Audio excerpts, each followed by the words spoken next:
Victoria's SES has received more than 1,500 calls for help with more heavy rain expected in the central, east and northeast of the state overnight as authorities prepare for possible evacuations in some parts.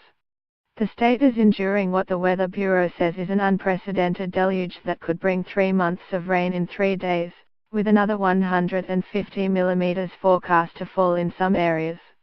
Melbourne has avoided the worst of the thunderstorms over the past 24 hours, but there are now numerous road closures around the capital, particularly in the eastern and southeastern suburbs.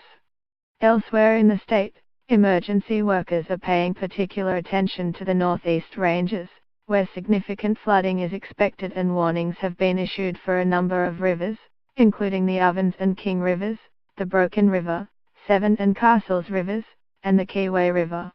People have been advised to prepare to evacuate low-lying areas of Myrtleford along the Ovens River, and a relief centre has been opened at the Myrtleford Senior Citizens Club. People in Harris Lane and Wallace Drive on the Buckland River were also issued a prepare to evacuate notice.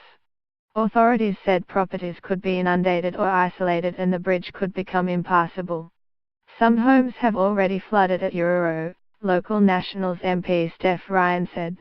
People were evacuated from a local caravan park and residents turned out at the local SES depot to fill and distribute sandbags.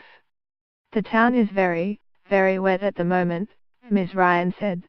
Bureau of Meteorology senior forecaster Scott Williams said more heavy rain would hit the northeast overnight as storms move through to southern New South Wales.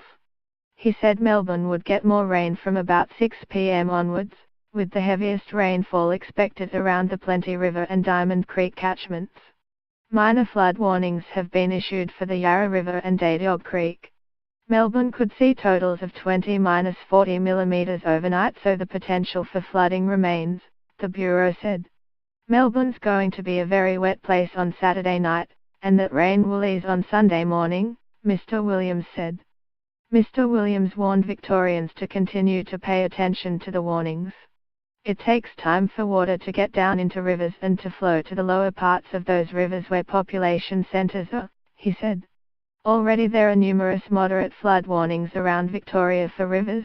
This will continue to go on for quite some time after the rain stops.